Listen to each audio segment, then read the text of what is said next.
In this video, we will learn the basic questions with their responses for beginners and ways of asking the same question in many different ways and manners, and also giving responses in different manners as well.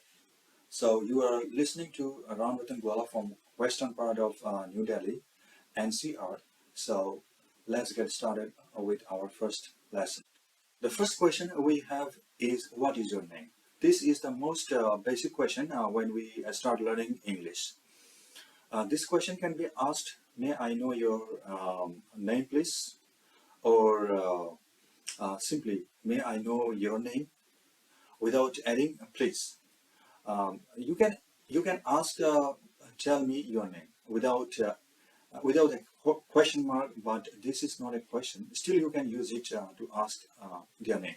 This statement can be framed as a question like this: can you tell me your name? Again, this question can be asked in a polite way if you replace can with could. So the question turns out, could you tell me your name? And sometimes you may come across could you tell me your name please. However, when you use could in a question, it already involves politeness, so it is actually not required to use please with could. But the trend is such that we all are now using please with could. So let's flow with the trend, and let's use could you please tell me your name, or could you please tell me your name please. Sometimes you will also come across the question, may I know your good name, or what is your good name? This is actually the Indian way of asking someone's name, and I would not suggest for you or anyone to learn this question, which is may I know your good name please, or may I know your good name. So better skip this last question, this question. So if you find me using this question, what is your good name, in the future, please correct me and warn me of my mistake. Now, what could be the answers to all of those questions? So it depends on the situation you are in. Suppose you are in a face-to-face or in-person situation, and someone asks you one of these questions at a restaurant. You may answer him or her with any one of these answers. My name is Ratan. Some of you might prefer this one. Well, my name is Ratan. Someone would simply say Ratan in a casual way. You might also like this answer. You can call me Ratan. Suppose that you picked up a phone and someone asks your name with one of the above questions.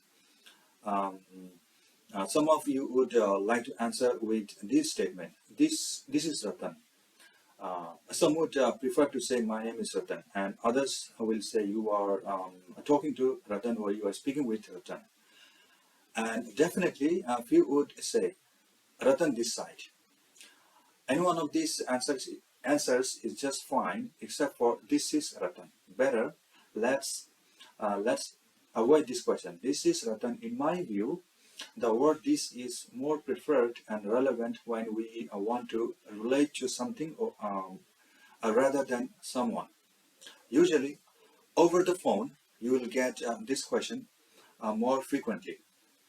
Who am I talking to? But the question we discussed above can also be asked. This is the first lesson, so I'm limiting the time frame and keeping it very short.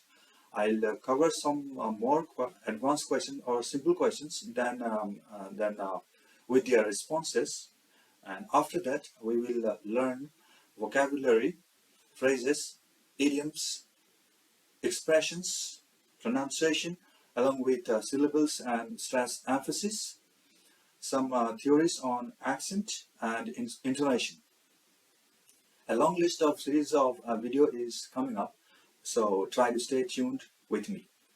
Before I close this discussion, I'd like to make some additional points and talk about the phrase over the phone above I mentioned. As far as my experience goes, I have heard many people using the phrase on the phone and over the phone, both interchangeably, to mean the same thing.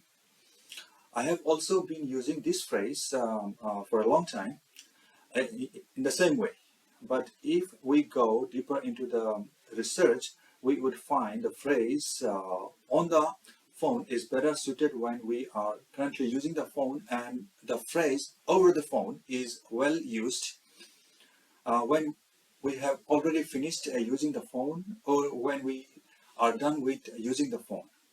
The research also tells that on a call or on the call is the correct usage instead of the phrase on the phone or over the phone.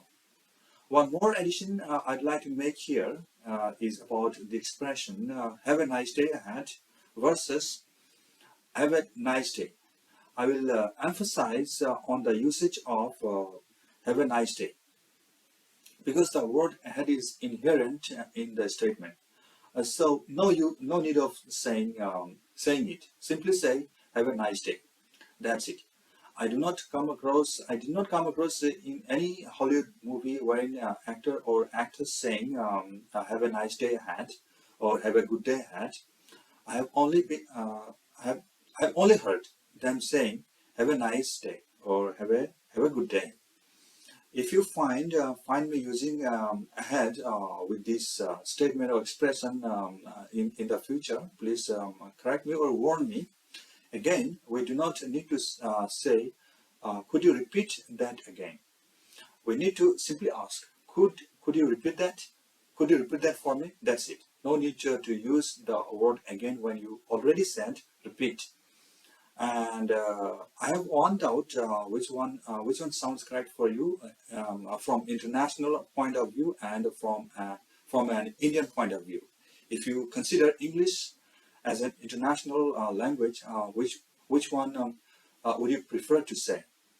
I passed out of my college or my school in June 2020, or I finished my college or my school in June 2021. I'm only concerned with the phrase or word pass out versus complete finish. Take complete and finish as the same word and meaning. So what do you think about pass out versus complete finish? So please comment.